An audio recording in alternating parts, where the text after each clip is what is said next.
Salut cher ami, bienvenue encore. Le mariage c'est une institution divine. Il consacre l'union volontaire entre un homme et une femme mature et responsable à l'exclusion de toute autre personne, et c'est là pour la vie. Je voudrais aujourd'hui te donner les mauvaises raisons de se marier. Peut-être que tu as de très bonnes raisons, c'est bien. Mais moi, laisse-moi te donner 7 mauvaises raisons de se marier. La première mauvaise raison de se marier, c'est pour avoir le sexe légalement. Beaucoup de gens veulent se marier parce qu'ils veulent avoir les rapports sexuels d'une manière légale, puisque la Bible interdit les relations sexuelles avant le mariage. Et l'apôtre Paul dit, au lieu de brûler, c'est mieux de se marier.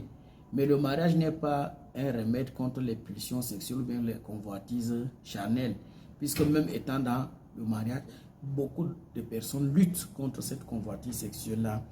Donc, ce n'est pas une raison de se marier. La deuxième mauvaise raison de se marier, c'est lutter contre la solitude.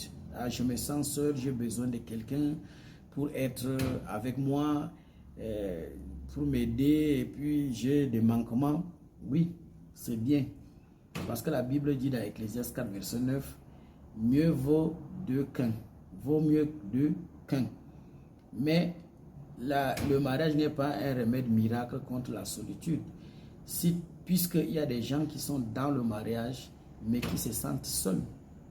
Étant mariés avec mari, femme, enfant, mais qui se sentent seuls. Donc, le mariage n'est pas un remède miracle contre la solitude. C'est Dieu. Jésus-Christ, tu as besoin plutôt de Jésus quand tu te sens seul. Troisième raison, mauvaise raison de se marier, c'est pour combler les besoins affectifs. Oui, tu peux te sentir seul. Tu as été blessé émotionnellement, tu as été délaissé, tu ne ressens pas cela. Tu as besoin de quelqu'un qui peut te donner ce besoin-là, combler ce besoin. Mais si vous entrez dans le mariage avec cette idée de combler vos besoins affectifs, alors là, vous entrez, c'est une mauvaise raison parce que ce sont des raisons égoïstes.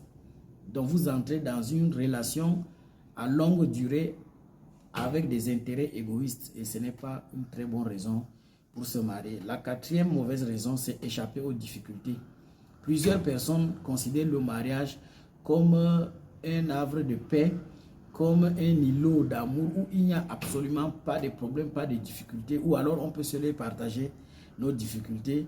Mais même si ton conjoint peut t'encourager dans tes difficultés, tu ne peux pas échapper à certains problèmes. Il y a des difficultés, il y a des problèmes auxquels tu dois faire face seul.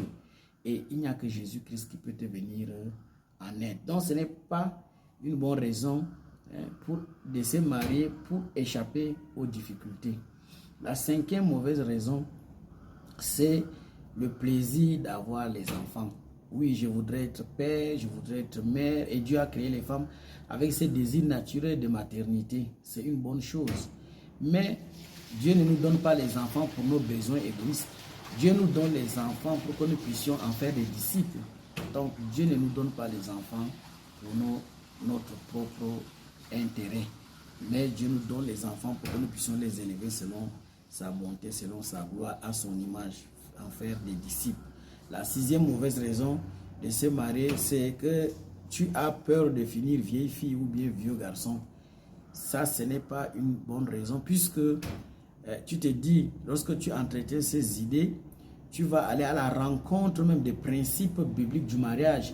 Et tu vas te dire à un moment, bon, puisque je ne voudrais pas vieillir, mourir vieille sans être marié, j'épouse n'importe qui. D'ailleurs, dans ma communauté, les garçons là où les filles là ne sont pas sérieux ou sérieuses, et tu vas sortir hors des principes de Dieu, ça va t'amener à pécher.